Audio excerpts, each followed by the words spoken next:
você ouvirá na sequência não é indicado para menores de 14 anos.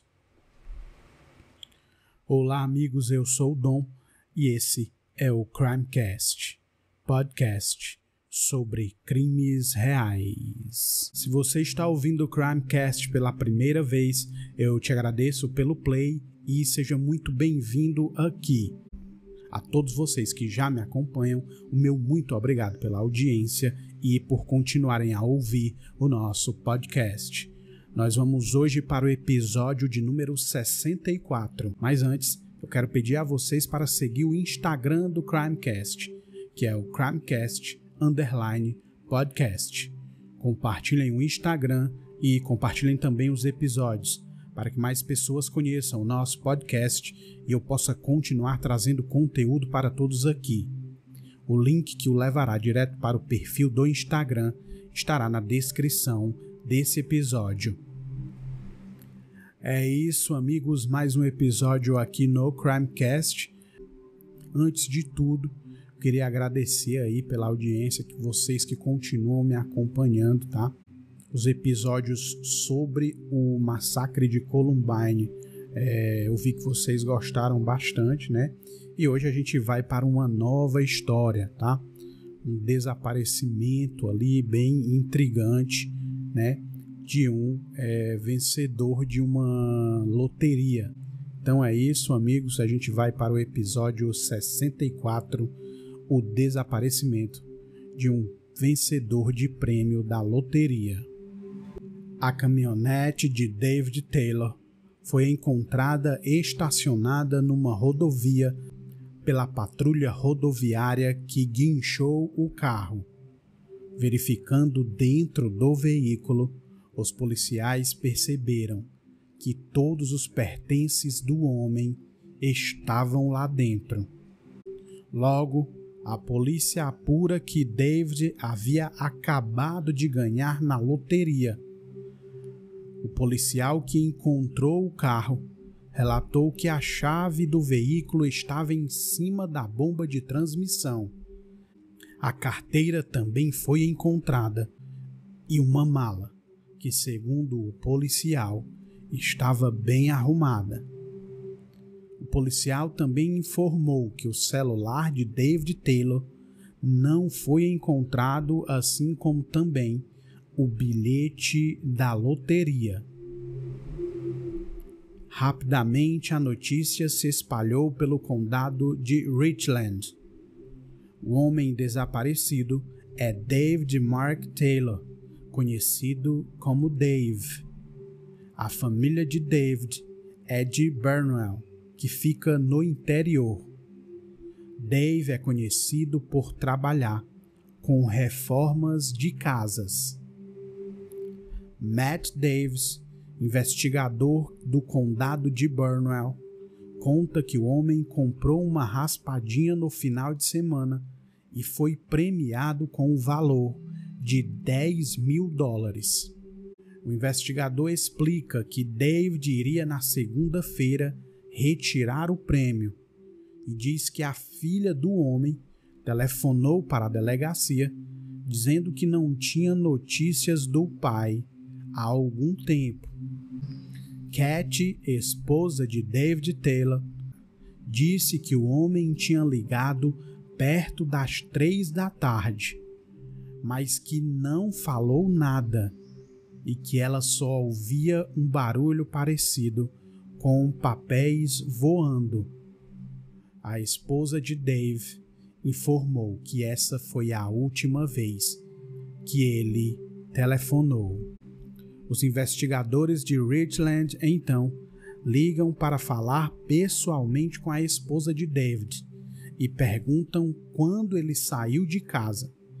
A mulher diz que o marido saiu numa segunda e parecia estar normal, e diz também que David não tinha nenhum problema de saúde. A esposa ainda diz que é casada há 32 anos com ele e diz que o conhece muito bem e acredita que o homem não fugiu e nem tinha motivos para sair de casa. A mulher de David diz que sua suspeita é que o marido pode ter encontrado alguém na estrada com um carro quebrado, por exemplo, e então ele pode ter parado para ajudar e muito provavelmente teria contado que ganhou na loteria. A mulher diz que ele já tinha contado para algumas pessoas que tinha ganho um prêmio e acredita que algo fora do normal pode ter acontecido. E aí, para ficar registrado, amigos, Barnwell fica na Carolina do Sul. Então, amigos, esse caso aqui, só para a gente dar uma passada rápida, né? É um homem, o Dave, né? É um homem que já tem ali próximo de 60 anos, né? E que some assim, claro que tem algo muito sugestivo, né? Uma pessoa que está indo buscar um prêmio de $10 mil, obviamente, podia atrair ali todo tipo de pessoas, né, interesseiras, né, ou pessoas ali criminosas. Mas aí a gente vai continuar aqui, né? A última ligação de David ficou salva às 14h59 da segunda-feira e não é possível ouvir nenhuma palavra de David e nem de qualquer outra pessoa. Gregory Taylor, filho de Dave, diz que eles ficaram preocupados ao ouvir aquela mensagem gravada e diz que a impressão que tinha era a de que o celular parecia estar dentro do bolso de alguém e esse alguém estaria correndo e de repente a ligação foi feita sem querer. Gregory conta que o pai andava sozinho e que ele tinha telefonado para o chefe para lhe pedir orientação de como chegar no local onde o prêmio poderia ser retirado.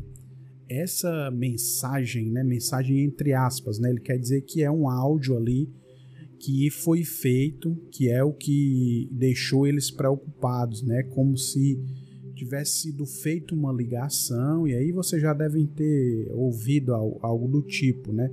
Quando alguém liga, ninguém fala do outro lado, mas você escuta ali o barulho do ambiente. Jessica Taylor, a filha do homem, diz que sabiam que ele tinha ido à lotérica retirar o prêmio, mas que eles não conseguiam falar com ele. Ao não conseguir falar com o pai, Jessica imaginou que havia algo de errado e decidiu comunicar à polícia. Jessica conta que o pai é um cara que ama a família, então ele não foi embora. Algo de errado deve ter acontecido com ele, é o que diz a filha de David Taylor, sem conseguir segurar as lágrimas. Se completam 24 horas desde que a denúncia de desaparecimento de David Taylor foi feita. Os investigadores de Richland decidem então entrar em contato com a lotérica para verificar se o bilhete sorteado havia sido reivindicado. E aí, amigos, cabe eu dizer aqui que esses investigadores de Richland são uma equipe especial, né, uma divisão ali que é especializada em procurar pessoas desaparecidas. A funcionária da lotérica solicita o nome e uma foto do bilhete para que ficasse mais fácil verificar se o valor havia sido retirado. A investigadora então resolve fazer uma revista minuciosa na caminhonete de Dave para ver se, quem sabe, o bilhete ainda estaria ali em algum lugar que a princípio não tenha sido visto. Algo que chama a atenção dos investigadores é que na traseira do veículo, e esse veículo era uma caminhonete daquelas grandes, né, típicas ali, né, dos Estados Unidos, né, o pessoal que mora nessas regiões assim de campo, né, de fazendas, eles usam muito aquelas caminhonetes bem grandes, né? E essa era o modelo, né, de caminhonete que o David Taylor usava, uma caminhonete branca daquelas muito grandes. E aí os policiais dizem que encontram ali muitas ferramentas caras dentro do veículo dele, na traseira ali da caminhonete, né?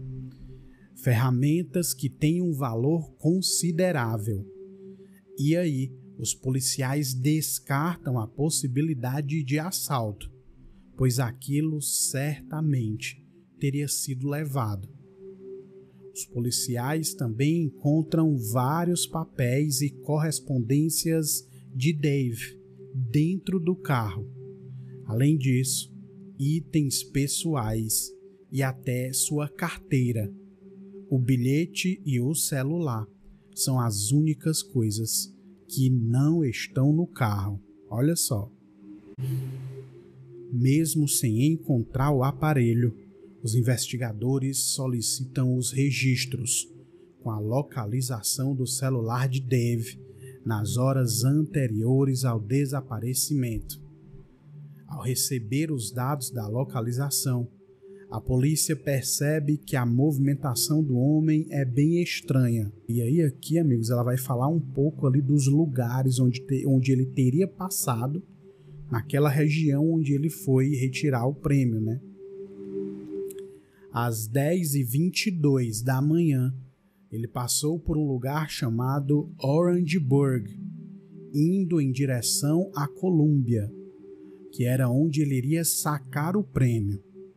Às 11h11, ele entra em Colômbia. Segundo os registros do celular, Dave depois sai da interestadual no Hospital Lexington e vai para o centro da cidade. Os investigadores acreditam que ele estaria procurando o endereço da central de pagamento. Ao meio-dia, Dave ligou para a esposa e eles conversaram normalmente por alguns minutos. Após isso, Dave vai para um lugar chamado Forest Acres e em seguida para Meadow Lakes. O homem também passa por Sparkleberry e Lake Carolina, ou seja, David parece ir em vários locais na região e em todas as direções, mas pelos horários se percebe que ele passa poucos minutos nesses locais.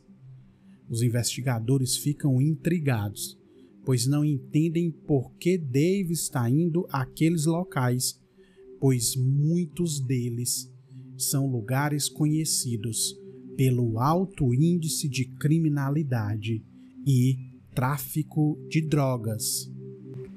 Dave voltou ao centro às 13 horas e às 13h30 ele está na área da torre da Shop Road, indo pelo anel viário de Colômbia. E aí, às 14h53, ele estaciona seu carro na rodovia I-20, perto da saída para Broad River. Às 14h59, apenas 6 minutos após ter estacionado ali, é quando a ligação estranha é feita para a sua esposa. Após receber a ligação, Cat tentou por várias vezes ligar para o marido, porém, ele nunca atendeu. E desde então, ninguém mais tem notícias de David Taylor. Então, essa informação é importante. Pelos registros de localização do celular, os policiais veem que ele passou ali em áreas de risco, né, digamos assim, em áreas conhecidas por ter tráfico de drogas, né, por altos índices de criminalidade. Então, por qual motivo o homem teria passado ali, né? Alguns investigadores cogitam a hipótese de que talvez aquela ligação tenha sido feita em um momento de luta corporal com alguém e David teria tentado ligar para pedir ajuda.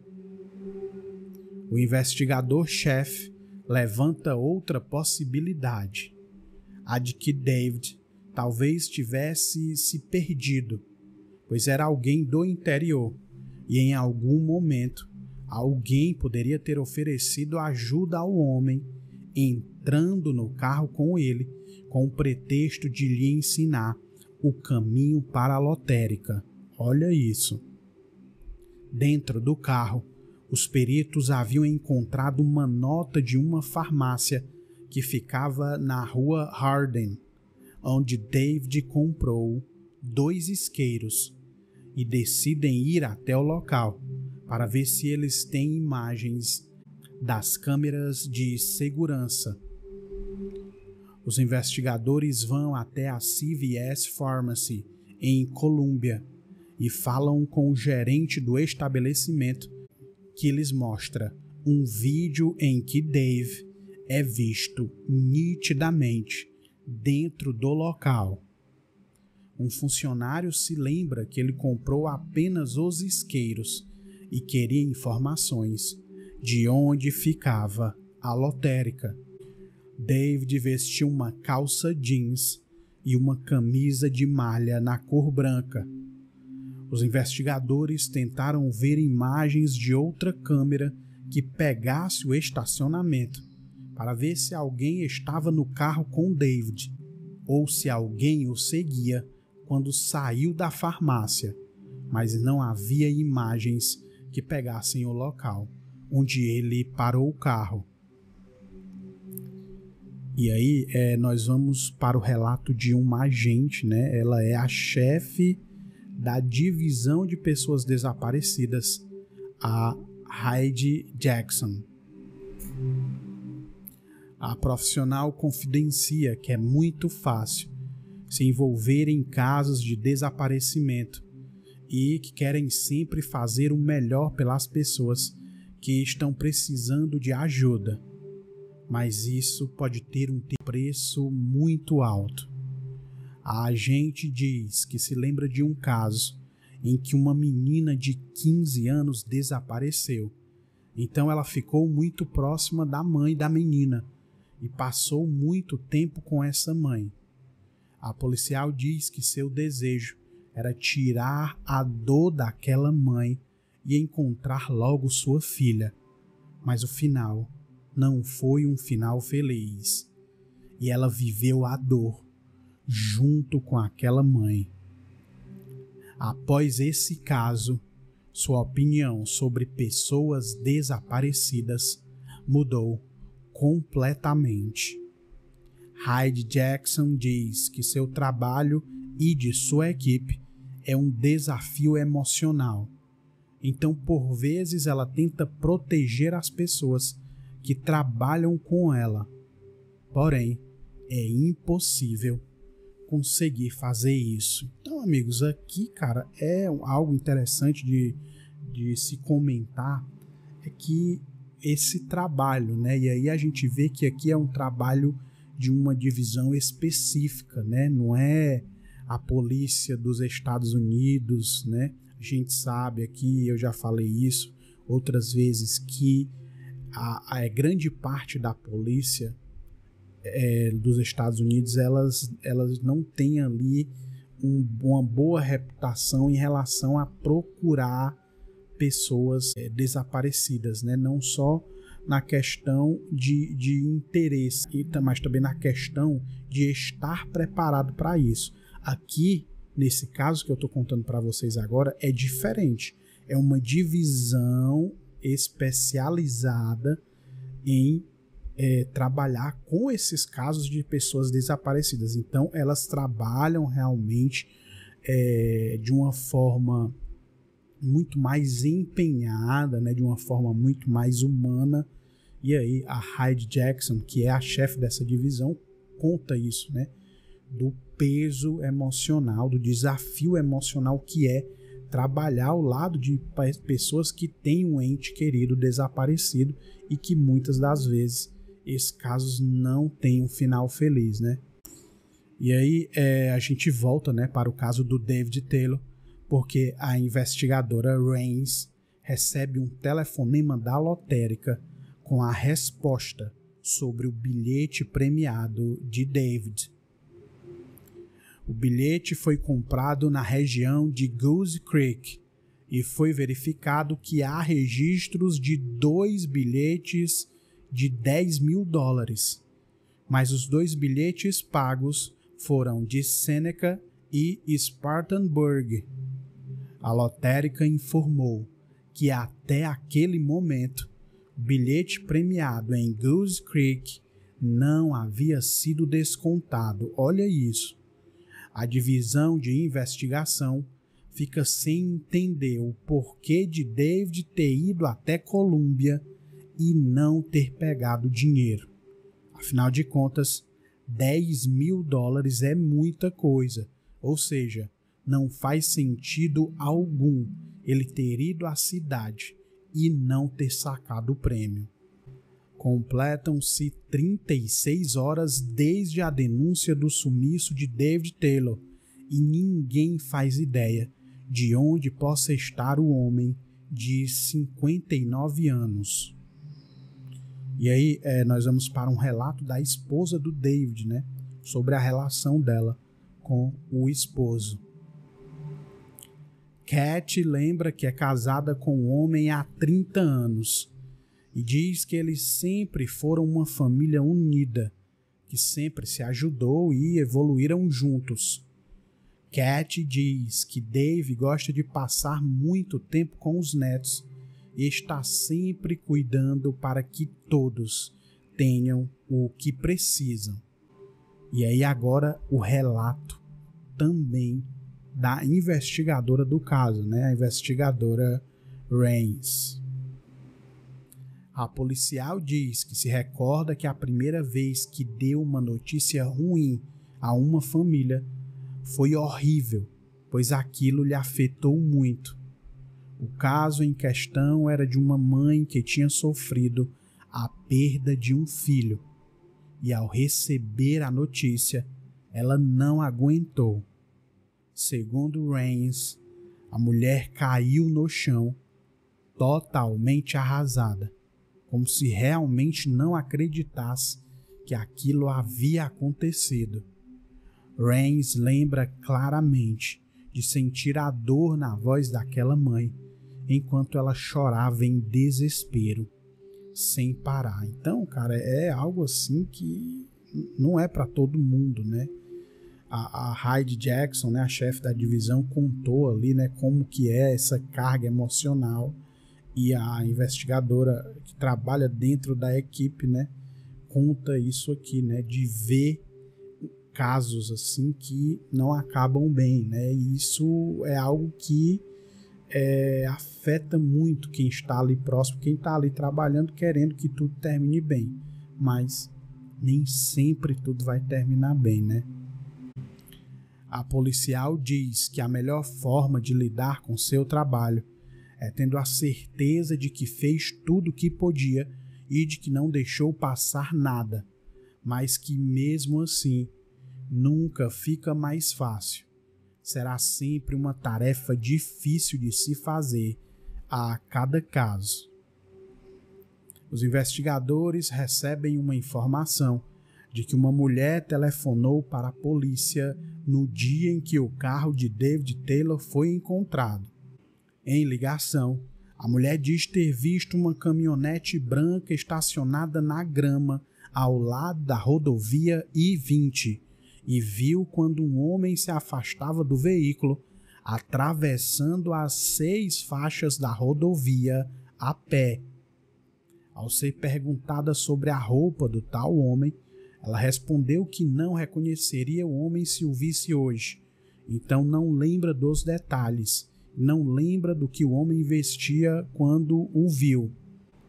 E aí a investigadora, ela pergunta isso à testemunha porque vocês lembram, né, que pelos vídeos lá da farmácia, ela já sabia qual era a roupa que o Dave estava usando, né, mas essa testemunha ela não conseguiu lembrar, né?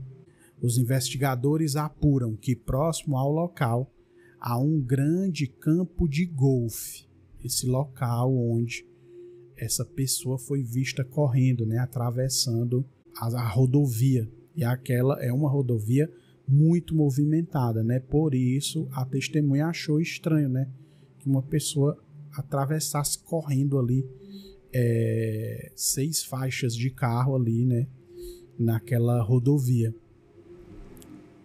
Os investigadores apuram que ali próximo ao local há um grande campo de golfe e uma parte com mata fechada. E aquela região é conhecida por ter alguns drogados que transitam e vivem por ali. Com todas essas informações, a equipe passa a trabalhar com 2 hipóteses. A primeira é que David teria estacionado o carro ali e teria sido assaltado por algum usuário de droga, que correu em direção à área onde ficam os drogados.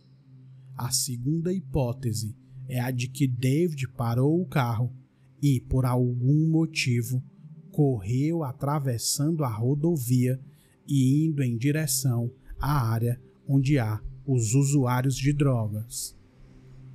A investigadora Rains então pergunta a familiares se eles sabiam de algo relacionado a drogas envolvendo David, e a resposta de alguns é não. David não seria envolvido com drogas, pelo contrário, David estaria tentando ajudar alguns jovens a deixarem o vício e tentava ajudá-los de alguma forma a deixar aquela vida de usuário.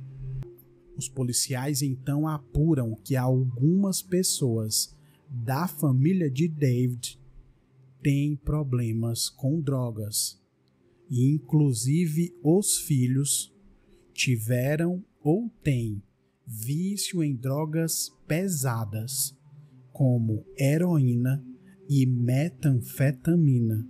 Olha isso, bicho. A equipe de investigação, então, passa a cogitar a possibilidade de alguém da família estar envolvido no desaparecimento de David Taylor. O filho Gregory Taylor diz que o pai sempre falava que não gostava de drogas pesadas. Porém, Jessica, a filha de Dave, conta que sabia o que o pai fazia, mas diz que sua mãe não fazia a menor ideia. Jessica conta de uma vez em que lembra que o pai havia caído e machucado o joelho. Diz que naquela época ela usava metanfetamina e heroína e perguntou em tom de brincadeira ao pai se ele queria a droga para amenizar a dor, pois ela não tinha remédio. Jessica diz que 10 minutos depois, o pai veio a seu quarto e disse que queria a droga. Ela diz que foi ali que começou a desconfiar de que o pai talvez usasse drogas de vez em quando. Com aqueles relatos e novas informações, os investigadores vão até o conhecido local em busca de algum sinal de David naquela região. Os policiais entram na mata e levam cães farejadores para auxiliar na busca pelo homem de 59 anos. Depois de algum tempo procurando na mata, os policiais encontram algo. Era uma calça jeans muito parecida com a calça que David utilizava no dia em que foi filmado na farmácia. Os policiais verificam que aquela calça está rasgada e coberta de sangue. O bilhete da loteria não está nos bolsos da calça. Os investigadores continuam a busca, imaginando que David pode estar na região e estar ferido. Depois de mais algum tempo procurando, David Taylor é encontrado. Infelizmente, David é encontrado sem vida. David estava numa parte mais baixa da mata, perto de uma grande pedra e do lado de uma árvore. A perícia então é chamada e o corpo de David é retirado dali. Os investigadores ficam se perguntando como ele foi parar ali, sozinho, no meio da mata. A investigadora Rains informa os parentes e alguns dias depois eles são chamados para receber o relatório toxicológico de Dave. Então, amigos, o corpo foi o seguinte: eles encontraram esse corpo aparentemente sem nenhuma marca, nem de tiro, sem camisa e no meio da mata, né? Então eles dão a notícia para os familiares e aí é feito um relatório, né, toxicológico, que depois é repassado o resultado para a família. Rains explica que foi feita uma autópsia, pois ele não tinha nenhuma marca, não tinha ferimentos à faca e nem de disparos de arma de fogo. Além disso, não havia também nenhuma marca de trauma por golpe, nada. Então, parecia muito confuso para eles, né? Como ele teria morrido. De acordo com as investigações, David Taylor morreu de hipotermia induzida por intoxicação por metanfetamina. Ou seja, havia metanfetamina no organismo de David. Aquela informação é um baque para Cat, pois até então ela não acreditava que Dave usasse drogas. Rains também explica que a perita diz que a metanfetamina no corpo do homem pode ter causado alucinações, e isso fez com que ele tenha ficado desorientado e se perdido. A perita diz que ao alucinar sob o efeito dessa droga, a pessoa pode imaginar, por exemplo, que está sendo perseguida, e isso seria uma explicação para ele ter saído do carro e ter atravessado a rodovia correndo, indo em direção à mata. Aquela condição o deixou incapaz de sair da mata, culminando na morte por hipotermia. A investigadora Rains diz também que o bilhete e o celular não estavam com ele e não foram achados no local, mas que não há evidências de que Dave tivesse companhia quando entrou na mata e morreu. Rains conclui seu relatório para os familiares de Dave, dizendo que ela e sua equipe investigaram até onde foi possível. Cat, a esposa, e Rob Taylor, irmão de Dave, dizem que sabem que os investigadores fizeram seu trabalho direito e agradecem pelos esforços. Em uma última homenagem, a família de David Taylor decide colocar uma cruz bem ao lado da rodovia, próximo ao local onde o corpo de David Taylor foi encontrado.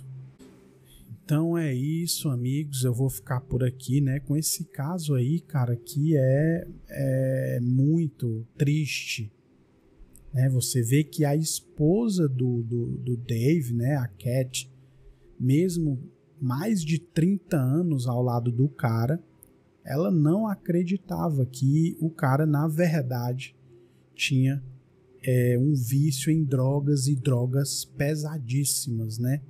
Se depois vocês puderem ler sobre a metanfetamina. Ela é uma droga que vicia e praticamente condena a maioria dos seus usuários, né? Metanfetamina é uma droga realmente muito pesada. E fica aí essa incógnita, né? Onde ele perdeu o celular, né? Onde ele deixou o celular, onde estava o bilhete, né?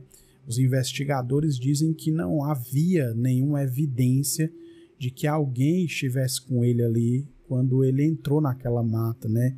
Ali o local eles não tinham nenhuma pista, nenhum sinal de que alguém tivesse participado de alguma forma, né, direta ou indiretamente, na morte do David Taylor, que a morte por hipotermia, amigos, nada mais é do que ele ter ficado ali ao relento, né? E aí, como eu disse para vocês, quando ele foi encontrado sem camisa, né? Então vocês sabem que nos Estados Unidos ali as temperaturas podem, principalmente à noite, ficar muito baixas, né? Então, alucinando ali, né, pelo efeito da droga, ele foi para aquele local e simplesmente não conseguiu sair dali, né? Então é isso, amigos, mais um episódio aqui no Crimecast, e em poucos dias eu volto com mais um episódio. Valeu, amigos, até mais. Valeu!